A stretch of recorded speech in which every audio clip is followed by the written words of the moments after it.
बिस्मिल्लाहिर्रहमानिर्रहीम। अस्सलाम वालेकुम। आप देख रहे हैं नेशनल न्यूज़ और मैं हूं सुबान कुरैशी। डडियाल से रिपोर्ट कर रहे हैं मजहर हुसैन शाह। डडियाल मकबूल बख्श शहीद चौक में काफिला कोटली रवानगी से कबल ख्वाजा मेहरान एडवोकेट खताब कर रहे हैं।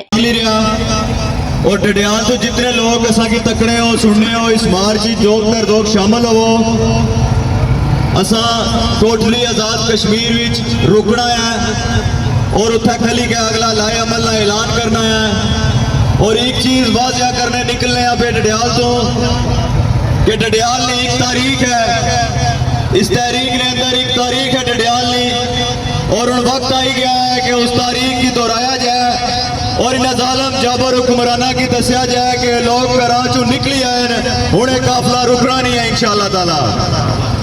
असा निकलने तो पहले दुआ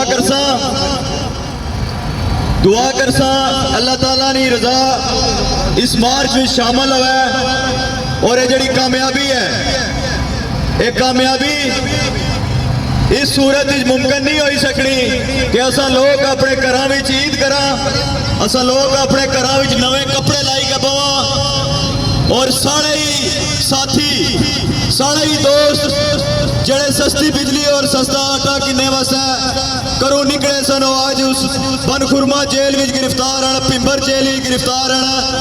ये हुण वक्त आई गया कि असानियां कुर्बानियां भी रोड पर सन और अपनी भी कुर्बानी रोड पर लाने वास्ते तैयार आ। हुण वक्त आई गया कि इन जालिम हुक्मराना की दसा कि कब तक तुसा साड़ा इस्तेसाल करने रहो, कब तक तुसा असा की लुटने रहो, कब तक तुसा पर जुल्म ना निजाम बनाई के रखो। हुण ये जुल्म ना निजाम ज्यादा देर नहीं निकली सकना, ये जुल्म ना निजाम ज्यादा देर नहीं चली सकना। और वाजिया पैगाम है डडियाल की तरफों हुण तुसा कोल संभालन नहीं हो लगा है काफिला, इसकी तादाद जू जू असा के जैसा बदली जासी इंशाअल्लाह ताला। मैं गुजारिश करना कि सारे लोग हाथ चाओ और दुआ करो, दुआ करिए इथों निकल सा। बिस्मिल्लाह।